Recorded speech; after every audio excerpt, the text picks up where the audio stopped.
السلام عليكم ورحمة الله وبركاته. ازيكم يا حبايبي؟ عاملين ايه؟ يا رب تكونوا بخير.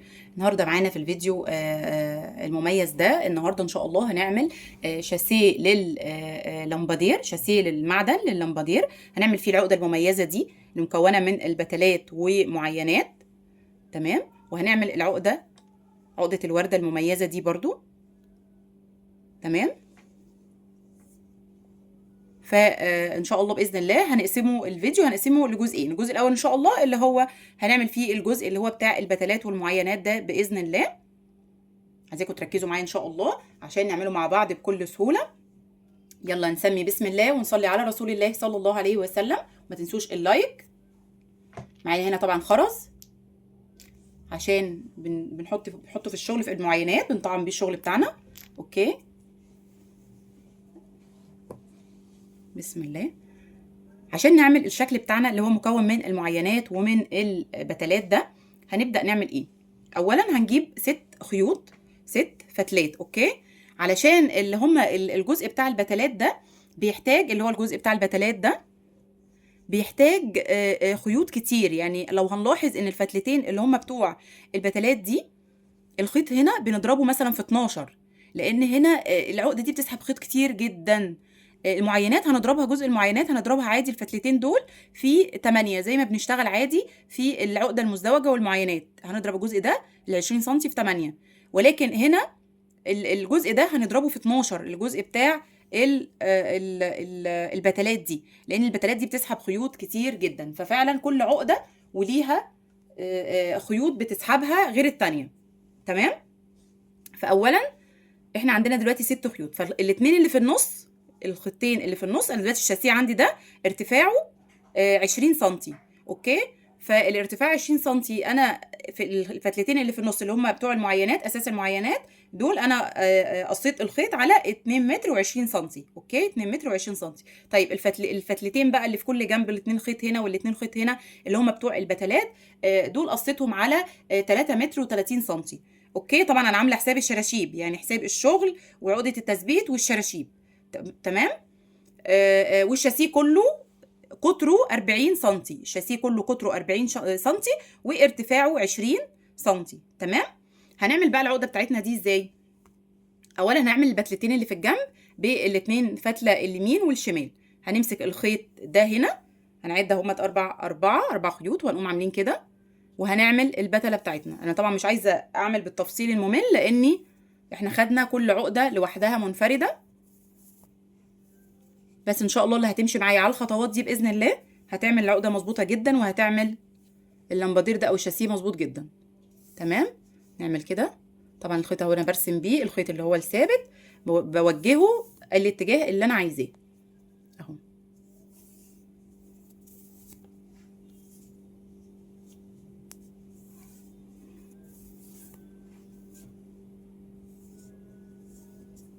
نرجع تاني كده بيه هو نفس الخيط.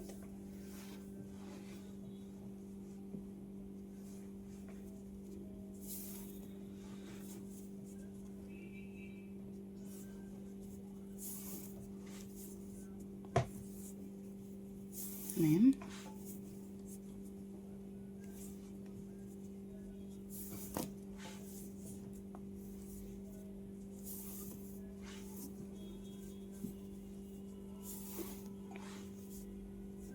بنرجع تاني كده بنفس الخيط.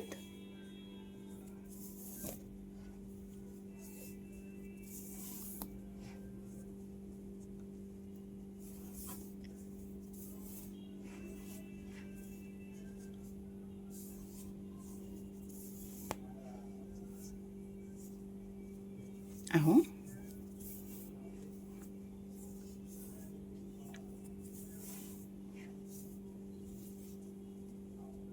اخر مره نرجع كده،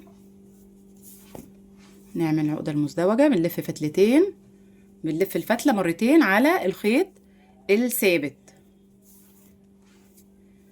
في العقده المزدوجه دي بالظبط كاننا بنرسم لوحات بيها. يعني نلاحظ ان الشاسيه ده اغلبه هو اصلا اساسه العقده، مش اغلبه، هو اساسه العقده اللي هي المزدوجه. تمام كده. كده خلصنا اول بتله. في الفتلتين اللي ناحيه اليمين. نفس اللي عملناه هنا هنعمله ناحيه اليمين، بس هنمسك الخيط ده من هنا كده وهنوجهه ناحيه الشمال، وهنعمل عليه ال3 خيوط دول.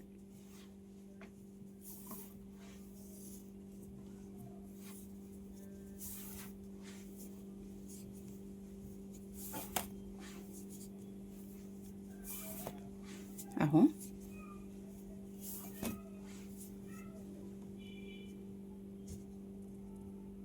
نرجع بقى بدي تاني هنا،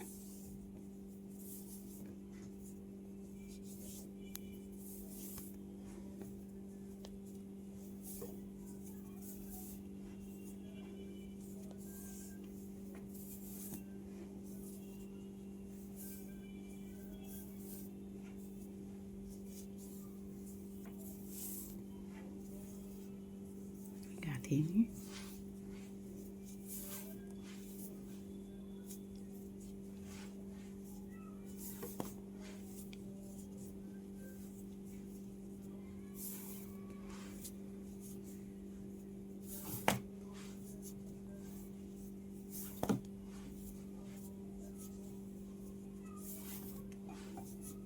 اخر مرة.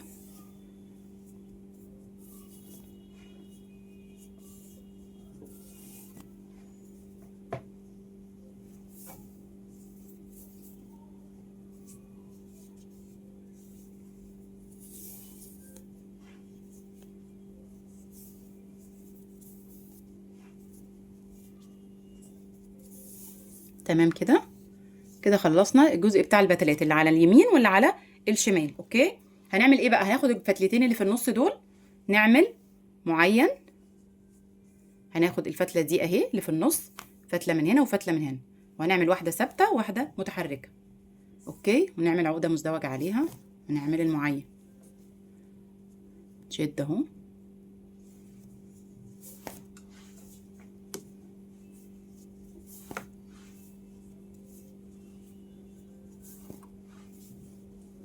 طيب هنعمل دي ازاي؟ هشد دي عادي اهو اهو، هاخد دي اللي هي بتاعت البتله دي 4 وهشد كده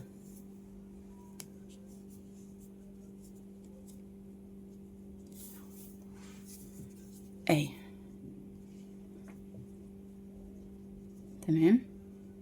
وهناخد بقى الخيوط اللي بعدها عادي اهي، ال4 خيوط التانيين عشان نكمل المعين.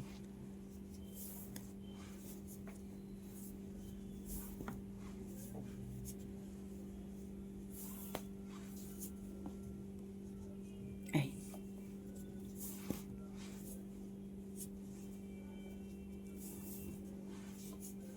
تمام. نفس اللي عملناه هنا ناحية الشمال هنعمله ناحية اليمين. هناخد الخيط ده هنا اهو، هنشتغل عليه كل الخيوط اللي ناحية اليمين.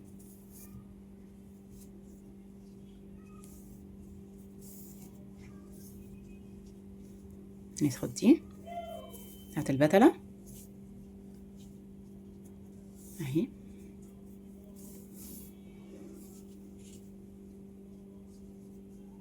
ناخد اللي وراها بقى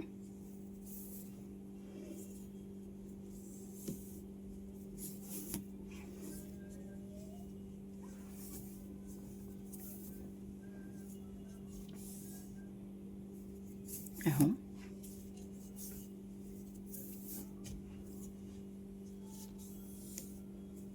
خلصنا كده الجزء المعين اللي فوق اهو. تمام. هنعمل معين في النص، هناخد الفتلتين اللي في النص اهم مقابلين لبعض، وهنعمل برضو معين صغير جوه المعين الكبير.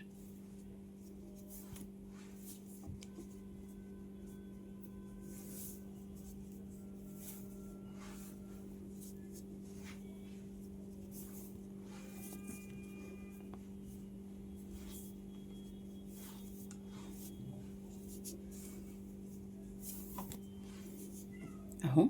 خدت كده كام فتله؟ 2. ادي التالتة. في المعين الداخلي ده هناخد 3 فتلات نشتغلهم على الخيط الثابت. اخر واحده دي هسيبها، هناخد برضو ده الخيط ده اهو ثابت، واشتغل عليه ال3 فتلات اللي في الجنب التاني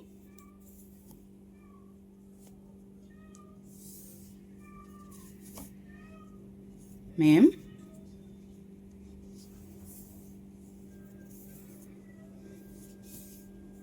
اهو.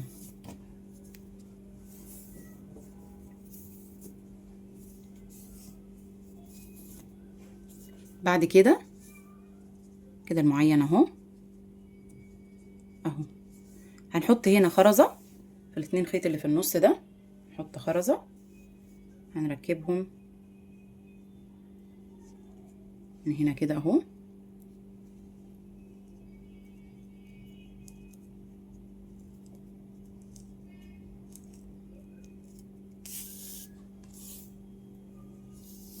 اهو تمام. هنكمل عقد بقى، هنقفل الاول المعين الداخلي ده اهو، هناخد دي اهو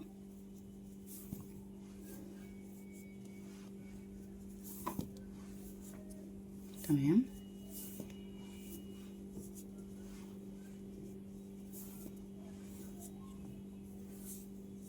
تلات فتلات من الخيط الثابت كده، طلعنا 3 فتلات. من الجنب التاني هنطلع برضو 3 فتلات.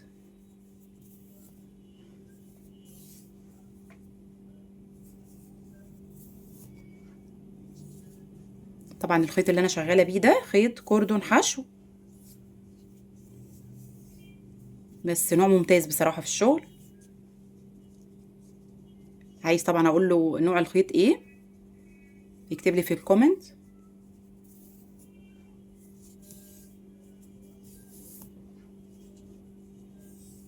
اهو كده قفلنا المعين اللي جوه عادي. معين الخارجي برضو نفس الطريقه هنقفله بنفس الطريقه اهو. هناخد الخيط الثابت اللي هنا واللي احنا كنا سايبينه ده هنشتغل عليه.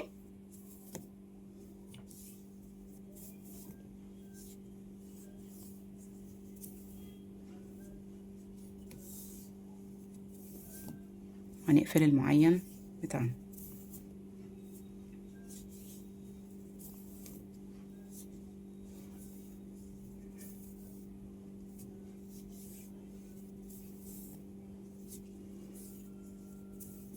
دي كده كل الخيوط اللي على الجنب الشمال تمام. هاخد كل الخيوط برضو اللي على الطرف اليمين اهو تمام.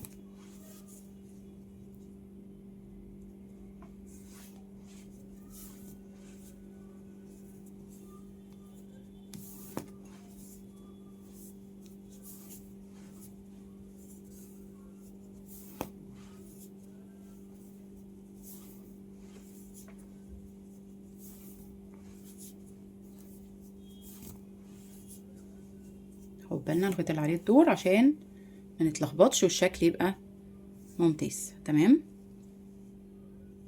انا هنا هركب بقى الخرزه، هنا مش هقفلها، هركب بقى الخرزه عشان ما تبقاش واخده حيز قوي.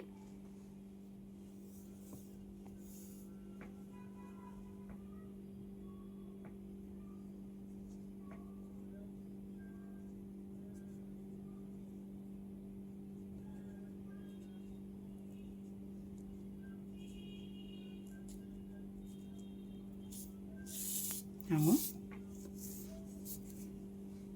تمام كده زي هنا كده اهو تمام.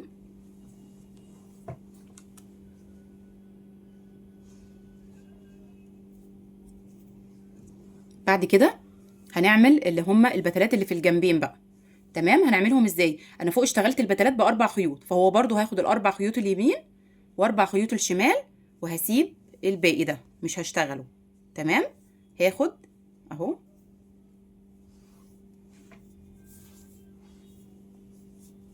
اهو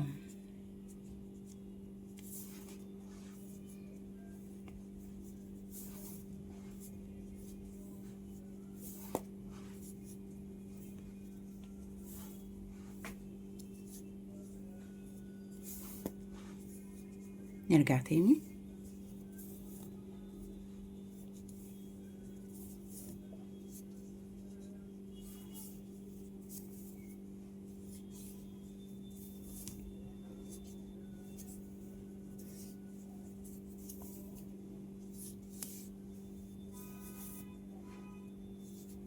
تمام. ارجع تاني.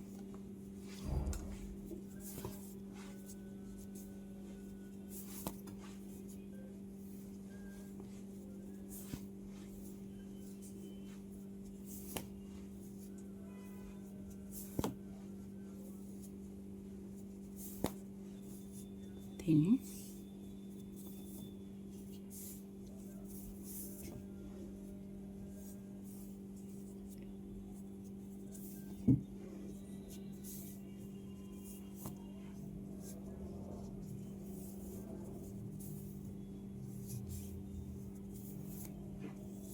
هنا فوق انا عملت بالخيط هنا 4 مرات، 4 اللفات دول. تمام. هنا هعمل 6، يعني كده هنعمل كمان 2.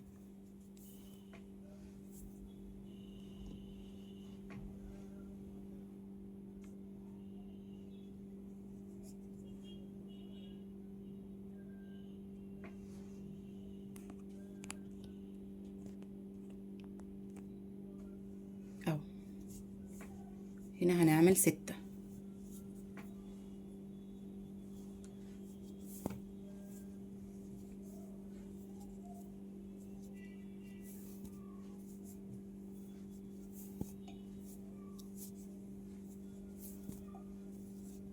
نرجع تاني اخر مرة.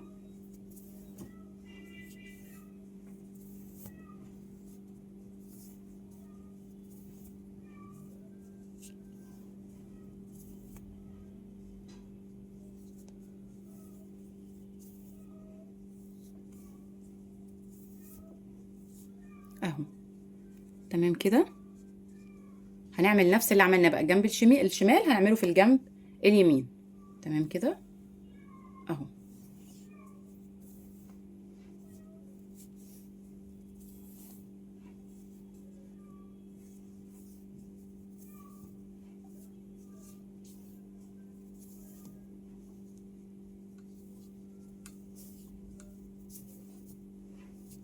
نظبط عقدنا كده عشان الشغل بتاعنا يبقى مميز وبيبقى مظبوط. تمام اهو. نرجع تاني.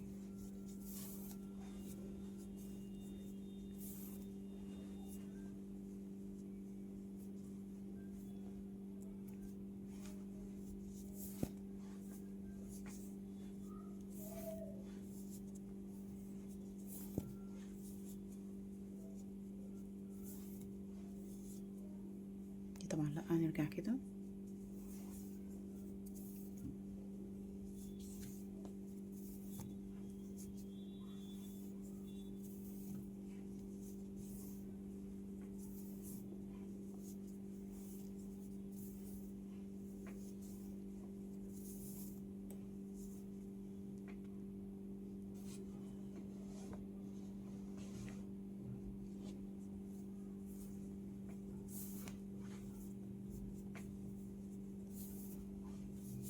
تمام.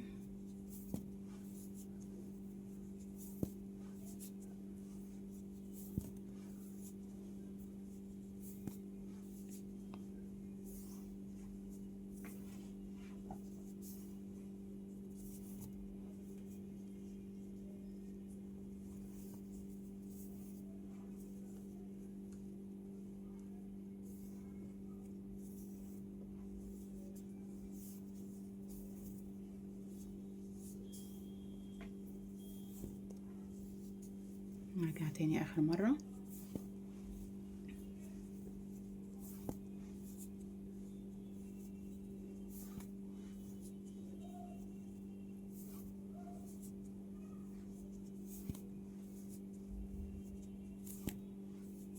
تمام كده. هنعمل ايه بعد كده؟ هنعمل الجزء اللي هو بتاع المعين. طلع دي كده الخرزة، وهي فتلة يمين فتلة شمال. هنطلع اللي ناحية اليمين اهو، شدها كويس اهو. هناخد بقى كل الفتلات اللي هتقابلنا، كل الخيوط دي ناحية اليمين اللي هتقابلنا هناخدها اهي.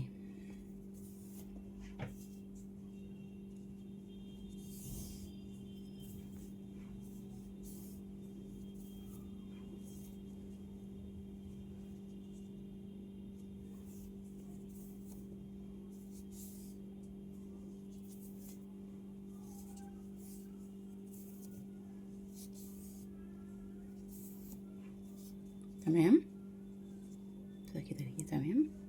طيب هنا هناخد برضو الخيوط اللي على الشمال كلها اللي هتقابلنا، ادي اللي احنا كنا سايبينها هناخدها معانا.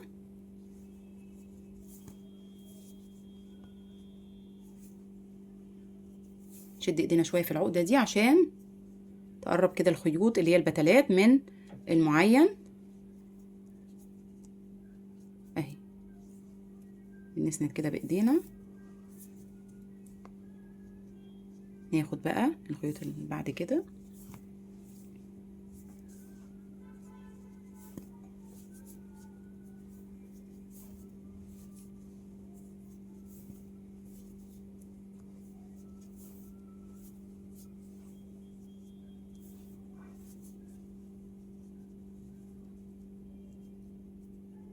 تمام كده. ايه عملنا الجزء ده. طيب هنعمل ايه تاني؟ زي ما عملنا فوق هنعمل تحت، هنعمل بقى المعين الداخلي.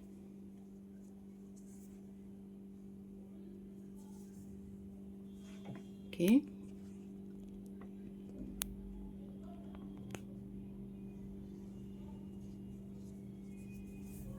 اهو.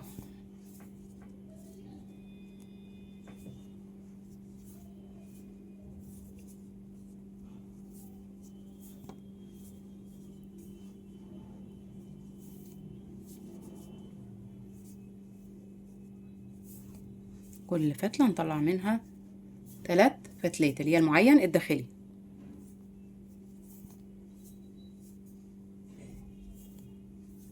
تمام. نطلع 3 فتلات من الناحية التانية.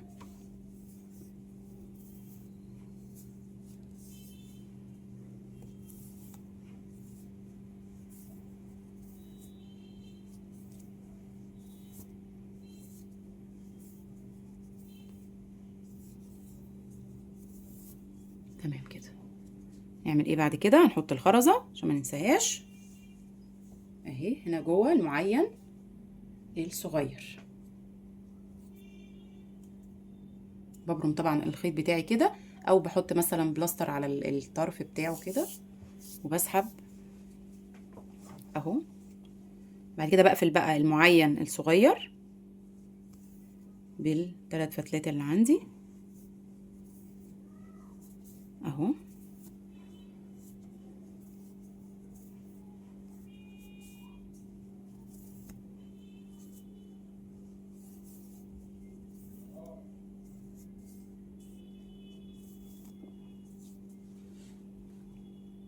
كده 3 اليمين.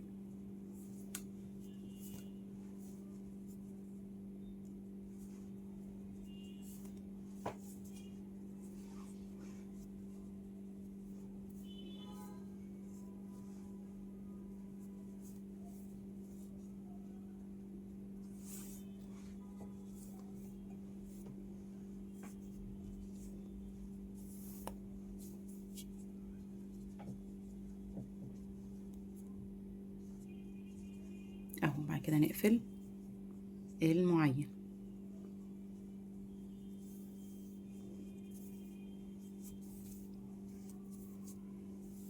نقفل بقى المعين الخارجي برضو كل الخيوط اليمين وكل الخيوط الشمال.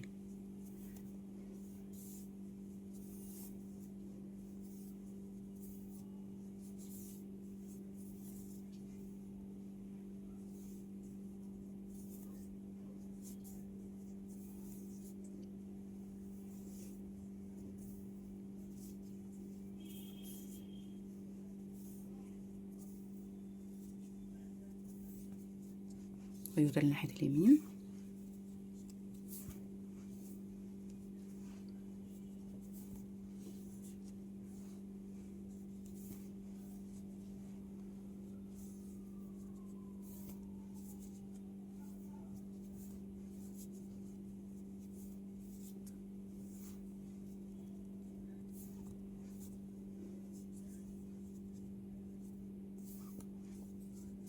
اي خيوط طبعا هتقابلنا هناخد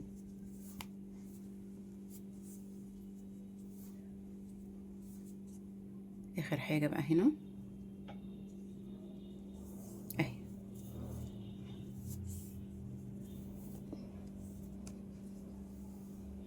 تمام كده. هنعمل اخر جزء اللي هو جزء بتاع البتلات ده اللي فوق زي ده كده، هنعمله برضو تحت تاني، هنكرره. هنسيب كل الخيوط، هناخد اربع فتلات يمين واربع فتلات شمال، وهنسيب اللي في النص. اوكي، دول هنلفهم على الشاسيه. اوكي اهو، هناخد دول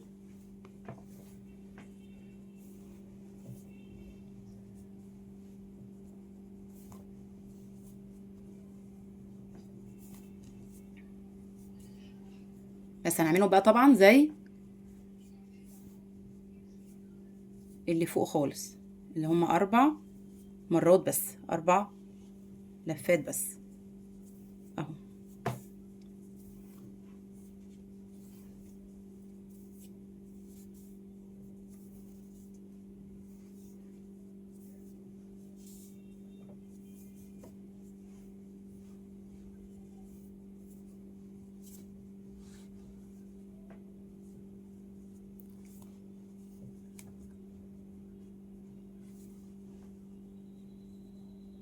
اهو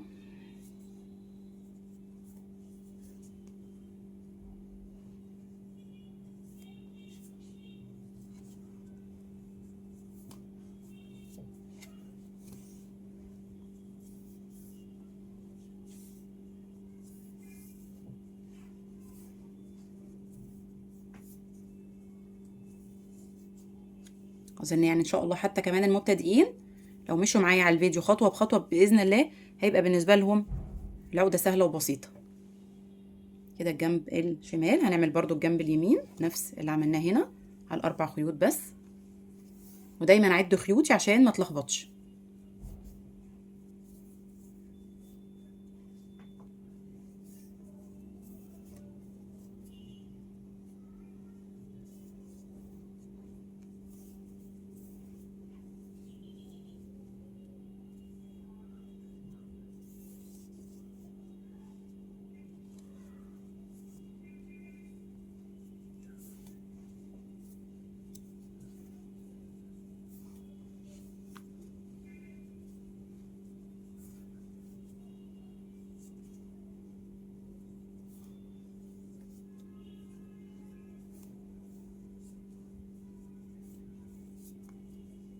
ده تاني.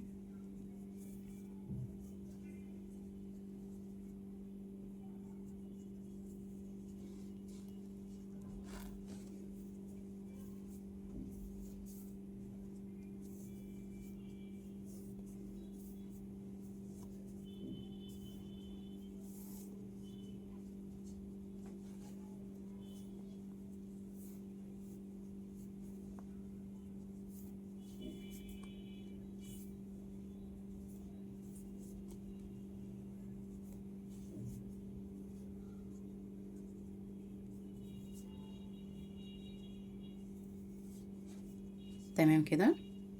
كده خلصت العقده بتاعتنا المميزه اهو. هرجع بقى خيوطنا كلها ورا كده، وبنشتغل بقى العقد المزدوجه هنا علشان نثبت الخيوط على الشاسيه اهي. تمام كده.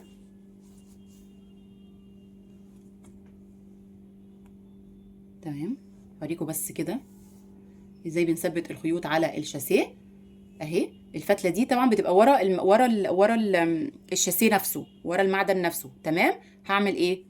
هعمل لفه اهي كده واشد. تمام، واعمل كمان لفه، يبقى هعمل لفه واشد واعمل كمان لفه اهي. واحده كمان اهو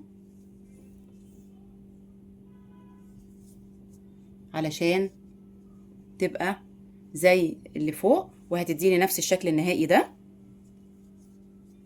هتبقى ثابته كده نفس الشكل بتاعها ده.